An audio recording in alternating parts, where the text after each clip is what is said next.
Hello everyone, welcome back to our channel silent scholar. तो जैसे आपको पता है, हमने पिछली लेक्चर में सिग्निफिकेंट फिगर्स को कंप्लीट कर लिया था। तो अब हम उसके रूल्स को और उसके कुछ एग्जांपल्स को स्टडी करने वाले हैं। तो आइए चलो देखते हैं सिग्निफिकेंट फिगर्स के रूल। तो पहला रूल कहता है कि जितनी भी नॉन ज़ीरो डिजिट्स होती हैं वो सारी की सारी क्या होती हैं, सिग्निफिकेंट होती हैं। दैट मीन्स अगर आप कोई भी नंबर ले लीजिए, उसमें जितने भी नॉन डिजिट होंगी, मतलब नॉन ज़ीरो, दैट मीन्स वो ज़ीरो नहीं होनी चाहिए, वो सारी क्या होंगी, सिग्निफिकेंट होंगी। तो 1 2 3 4 चार सिग्निफिकेंट डिजिट हैं, 1 2 3 तीन सिग्निफिकेंट डिजिट हमारे पास डिजिट हैं। आगे देखिए, ending zero in the right of the decimal are significant number.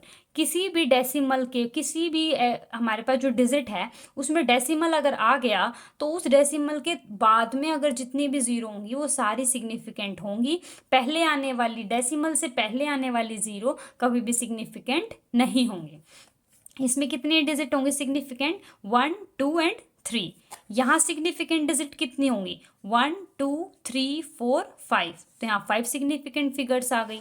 अब देखिए, जो अब पहले वाली तो मैंने आपको बता दी कि पॉइंट से पहले आने वाली ज़ीरो सिग्निफिकेंट नहीं होंगी, पॉइंट के बाद आने वाली ज़ीरो सिग्निफिकेंट होंगी। और जो ज़ीरोज़ दो सिग्निफिकेंट नंबर के बीच में या दो नॉन ज़ीरो नंबर्स के बीच में आ रही होंगी वो भी क्या होंगी, सिग्निफिकेंट होंगी।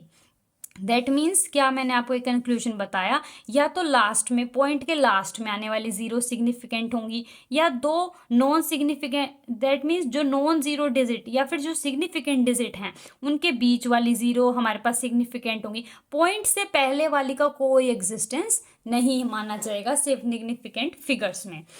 तो देखिए 1 2 3 4, तो चार सिग्निफिकेंट फिगर्स हैं। 1 2 3 4 चार सिग्निफिकेंट, क्यों, क्योंकि ये एक नॉन ज़ीरो है, ये एक नॉन ज़ीरो है, तो ये हमारे पास सिग्निफिकेंट हो जाएगी। और ये पॉइंट के बाद आ रही है इसलिए सिग्निफिकेंट है, ये पॉइंट के बाद आ रही है इसलिए सिग्निफिकेंट है। दो सिग्निफिकेंट, दो नॉन ज़ीरो के बीच में आने वाली ज़ीरो सिग्निफिकेंट होगी, इसीलिए चार सिग्निफिकेंट फिगर्स हैं। जो इनिशियल ज़ीरो है, जो मैंने आपको बताया कि जो पॉइंट से पहले वाली ज़ीरो होगी वो सिग्निफिकेंट नहीं होगी, पॉइंट के बाद आने वाली हर ज़ीरो सिग्निफिकेंट होगी। तो अब हमने क्या देखना है कि यहाँ पे सिर्फ एक सिग्निफिकेंट फिगर आएगा, जो शुरुआती ज़ीरो होती हैं वो सिग्निफिकेंट नहीं होती, पॉइंट के बाद वाली जो डिजिट होती हैं वो सिग्निफिकेंट होती हैं। यहाँ पे हमारे पास कितने सिग्निफिकेंट डिजिट हैं, 3 सिग्निफिकेंट डिजिट हैं, 1 2 3। जो यहाँ पे ये जो ज़ीरो है ये सिग्निफिकेंट नहीं है। देखिए अब, exact number have infinity number of significant figure. अगर मैं आपको बोलूँ 5 कार हैं, 2 मोल हैं, 3 मोल हैं, 2 बॉटल्स हैं, तो इनमें कितने सिग्निफिकेंट फिगर होंगे, infinity. when a number end with zero but zero not come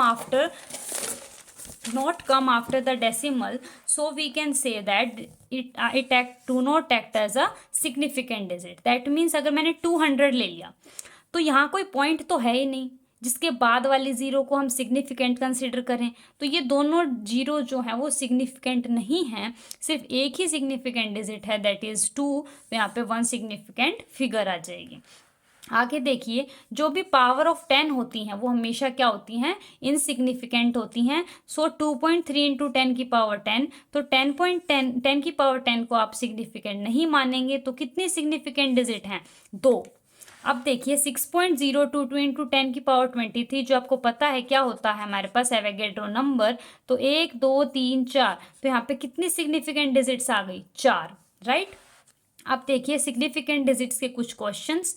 तो देखिए 1 2 3 4, ये 4 और यहाँ पे मान लीजिए 1 यहाँ पे था, 1 2 3 4 5, तो यहाँ पे कितने सिग्निफिकेंट फिगर्स हैं, 5 सिग्निफिकेंट फिगर्स हैं। अगर मैं 10 की पावर 5 को देखूँ तो ये रूल एप्लीकेबल होगा पावर वाला, 10 की पावर 5 को कभी भी सिग्निफिकेंट नहीं मानते।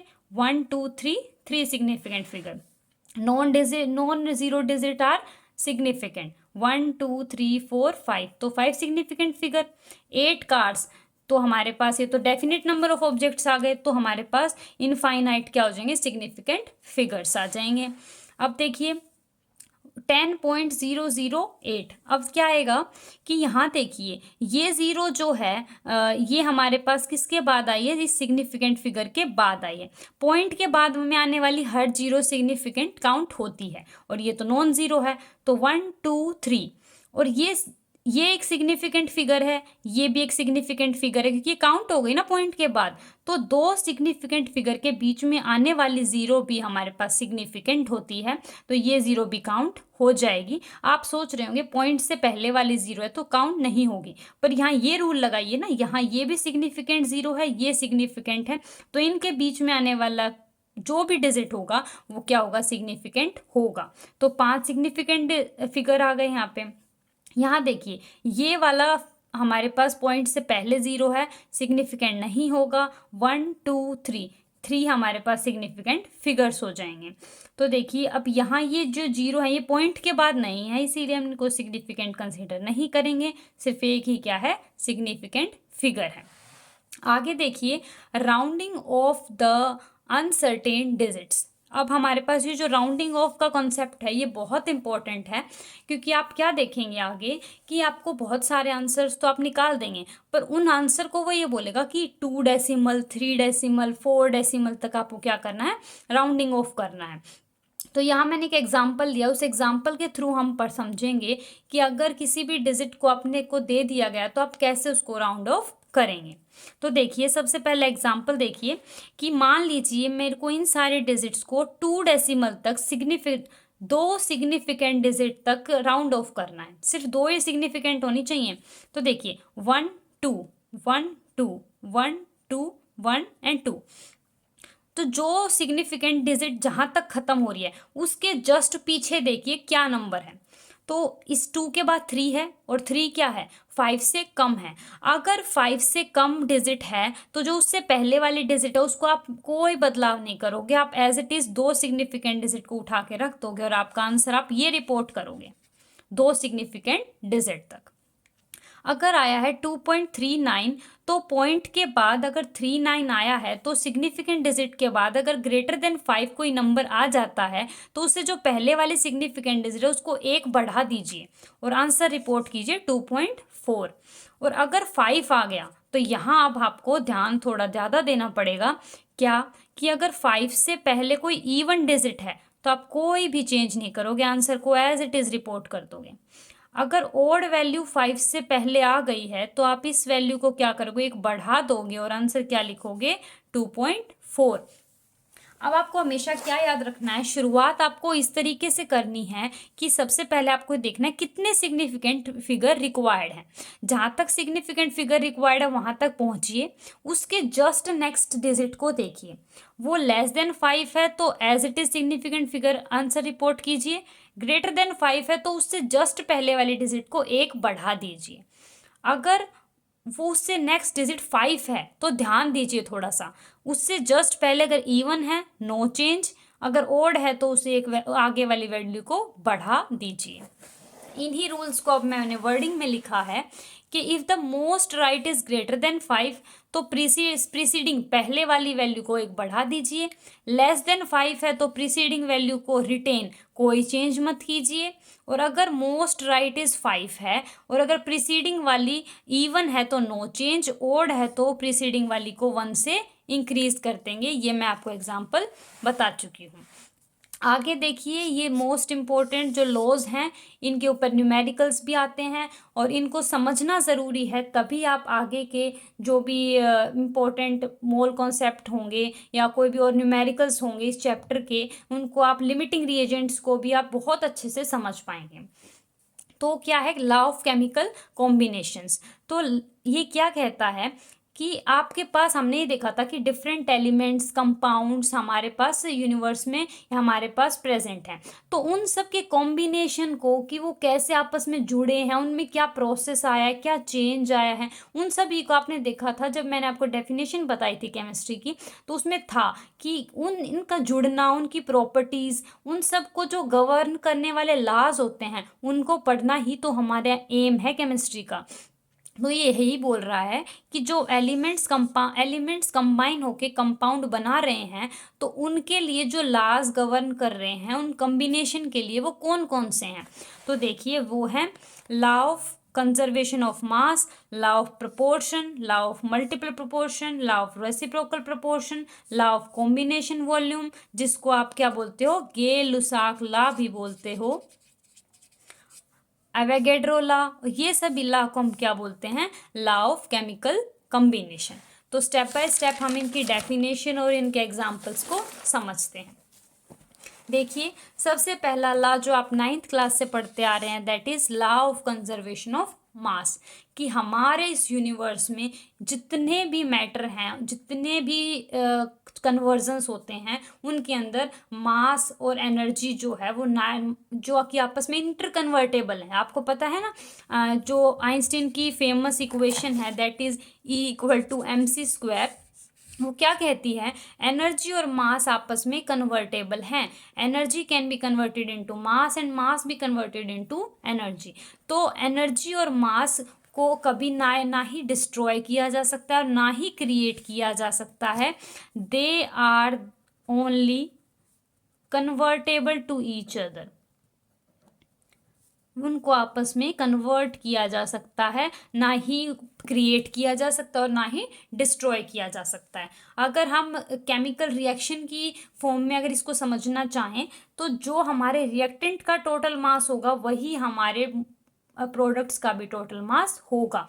जितना मास रिएक्टेंट साइड है उतना ही प्रोडक्ट साइड होगा। ये नहीं होगा कि यहाँ से मास कम हो गया या यहाँ से मास बढ़ गया, ऐसा कुछ नहीं होगा। जितना मास यहाँ है उतना ही मास यहाँ होगा। ये कहता है हमारा law of conservation of mass. Conserve का होना होता है मतलब बचाना, सेव करना, बनाए रखना। तो मास जो है, रिएक्टेंट आपस में चाहे बेशक रिएक्ट कर जाएं, नए प्रोडक्ट बना दें, नए कंपाउंड बना दें, पर उनका जो टोटल मास होगा वो क्या होगा, सेम होगा। अब ये ज़रूरी नहीं है कि जो मीथेन से कार्बन डाइऑक्साइड और वाटर बने हैं उनका मास सेम हो, बट यहाँ जो ये टोटल मास आया है वो दोनों का क्या होगा, सेम होगा। जो टोटल मास रिएक्टेंट का है वही क्या होगा, प्रोडक्ट का होगा। आगे देखिए law of definite constant proportion. तो ये किसने दिया था, ये प्रोस्ट ने दिया था लॉ। और ये लॉ क्या कहता था कि अगर आपके पास फॉर एग्जांपल मान लीजिए, मैंने आपको फर्स्ट लेक्चर में भी ये समझाया था कि जितने भी कंपाउंड होते हैं उन कंपाउंड्स को प्योर बोला जाता है। क्यों, क्योंकि जो उनमें एलिमेंट्स कंबाइन होते हैं वो हमेशा एक कांस्टेंट प्रोपोर्शन में रहते हैं। अब जो यहाँ H2O है, चाहे वो टैप का वाटर हो, चाहे वो सी वाटर हो, चाहे वो कहीं से भी लाया गया वाटर हो, उसमें हमेशा हाइड्रोजन और ऑक्सीजन 1:8 के रेशियो में प्रेजेंट होंगे बाय मास, कि उनका जो मास के लिए के साथ जो प्रोपोर्शन होगा वो सेम रहेगा। मीथेन जहाँ से की भी मीथेन हो, यहाँ हो, कर्नाटका की हो, पश्चिम बंगाल की हो, हर जगह की CH4 में 12:4, 3:1 में हमारे पास कार्बन और हाइड्रोजन रेशियो में प्रेजेंट होंगे। आगे अगला नेक्स्ट लॉ देखिए, that is law of multiple proportion. देखिए डेफिनेट प्रोपोर्शन में आपने क्या समझा कि जो दो एलिमेंट्स आपने किसी भी कंपाउंड के लिए वो एक डेफिनेट प्रोपोर्शन में होंगे, चाहे उनको किसी भी प्रोसेस से बना लीजिए, कहीं से भी आप उनको एक्सट्रैक्ट कर लीजिए, आपका जो प्रोपोर्शन है वो सेम रहेगा। ऐसे ही है law of multiple proportion. Multiple में आ जाते हैं एक से ज़्यादा कंपाउंड्स। तो देखिए कुछ ऐसा ही है, ये जो डाल्टन ने लॉ दिया उसमें वो क्या कहता है कि सबसे पहले आपको कोई भी क्या लेने हैं, दो एलिमेंट्स ले लें हैं। उन एलिमेंट्स से क्या होगा, ये पॉसिबिलिटी है कि एक से ज़्यादा टाइप के कंपाउंड बन सकते हैं, और जो दो एक से ज़्यादा कंपाउंड बनेंगे उनमें एक जो एलिमेंट होगा उसका मास तो सेम होगा, और जो दूसरा एलिमेंट है उन दोनों के मास का रेशियो सिंपल होल नंबर में आएगा। देखिए कार्बन और ऑक्सीजन मैंने ले लिए, कार्बन का मास 12 है, ऑक्सीजन का मास 16 है। तो कार्बन और ऑक्सीजन CO और CO2, कार्बन मोनोऑक्साइड और कार्बन डाइऑक्साइड में बन सकते हैं। तो जो यहाँ पे मास का रेशियो आएगा 12:16, 12:32। तो यहाँ देखिए कार्बन तो फिक्स है, पर जो 16:32 का जो रेशियो है वो एक क्या है, सिंपल होल नंबर रेशियो है। और यही कहता है हमारा लॉ ऑफ मल्टीपल प्रोपोर्शन कि when two element combine to form two or more then two compounds, कि ये दो और दो से ज़्यादा भी हो सकते हैं। तो जो different mass of one element, किसी एक एलिमेंट जिसका डिफरेंट मास है ना, वो सेम मास तो है, वो तो चलो ठीक है अलग रख दिया, जो डिफरेंट है उसका जो रेशियो होगा वो एक सिंपल होल नंबर रेशियो होगा। चलिए एक और एग्जांपल देख लेते हैं, नाइट्रोजन और ऑक्सीजन। अब हमारे पास क्या है, N2O और N2O2 एंड N2O5। तो अब हमने क्या देखा, N2 दोनों में कॉमन है, दैट मीन मास यहाँ पे सेम रहा होगा। अब जो ऑक्सीजन का मास है वो अलग अलग है, 16:32:80। तो इनका जब हमने रेशियो निकाला तो वो रेशियो आया 1:2:5। तो वो आ गया एक simple whole ratio, whole number ratio.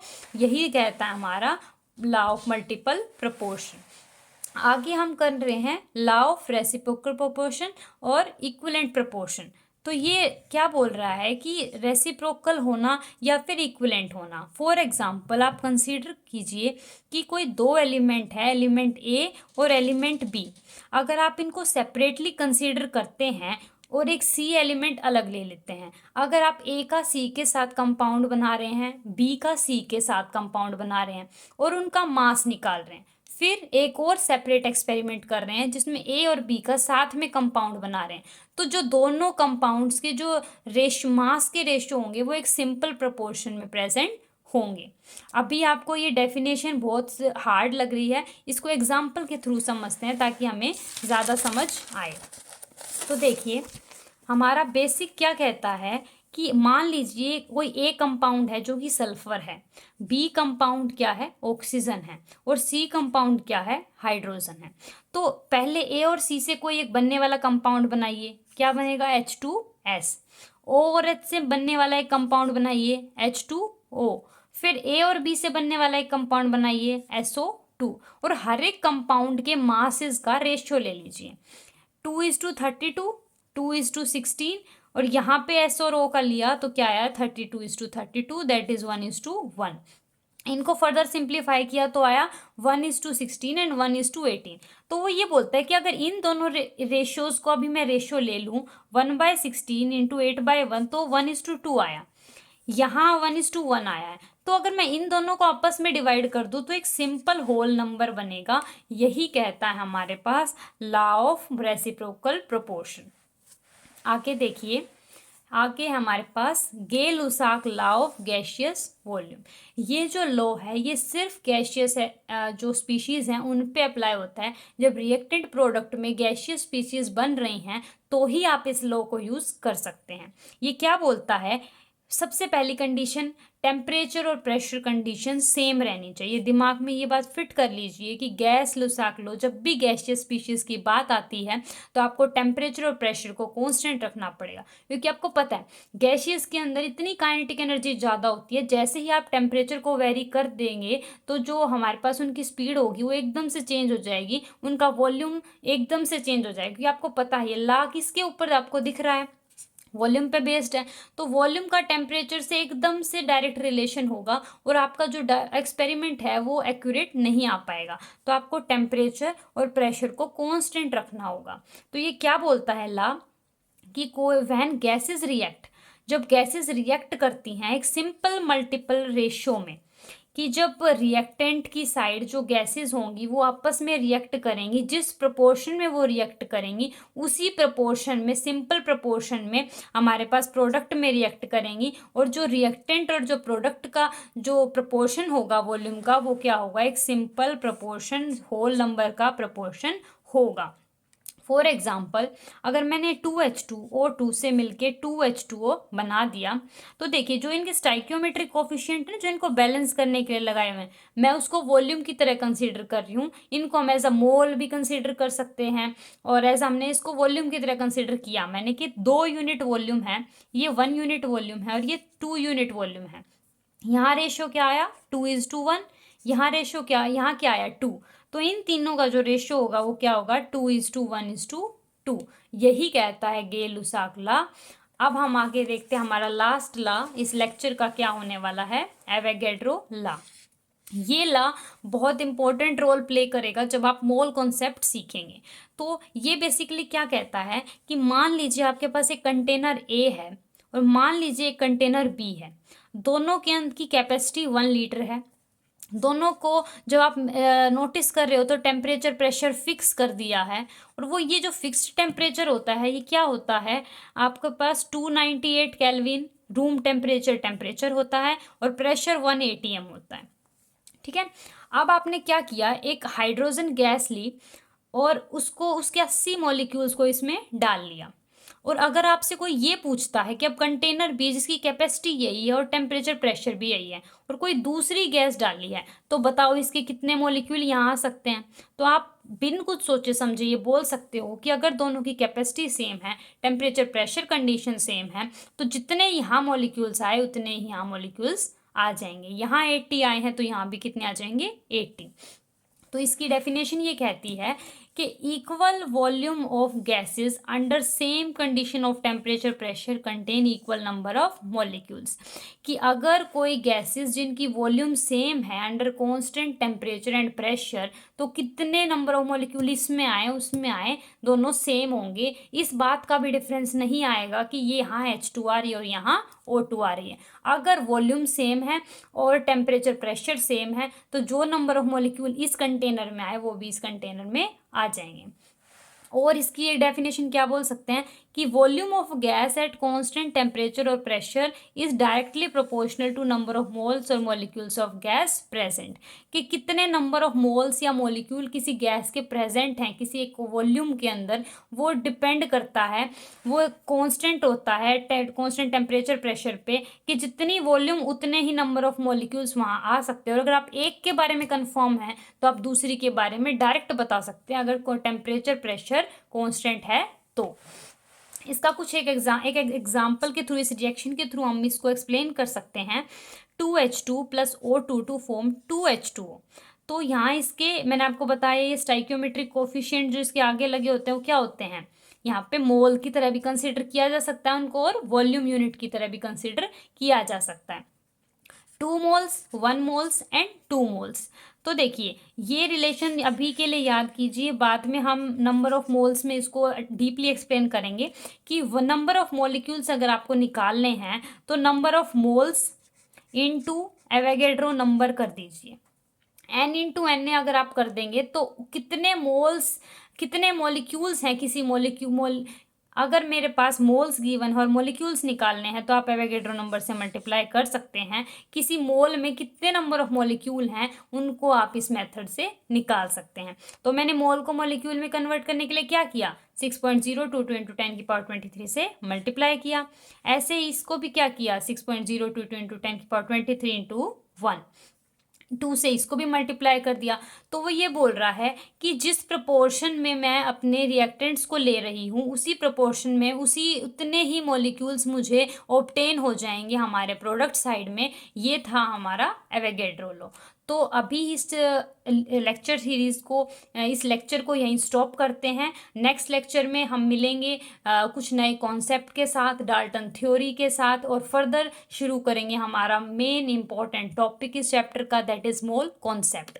तो तब तक आप तीनों लेक्चर्स को, इस सीरीज़ के तीनों लेक्चर्स की तीनों वीडियोज़ को कंप्लीट देखिए। चैनल को लाइक कीजिए और अगर नए हैं चैनल पे तो सब्सक्राइब कीजिए। आई होप सो ये वीडियो आपके लिए बहुत हेल्पफुल रही होगी। ऐसी ही और अमेजिंग वीडियोस के लिए चैनल पे बने रहें। Stay tuned. Thank you.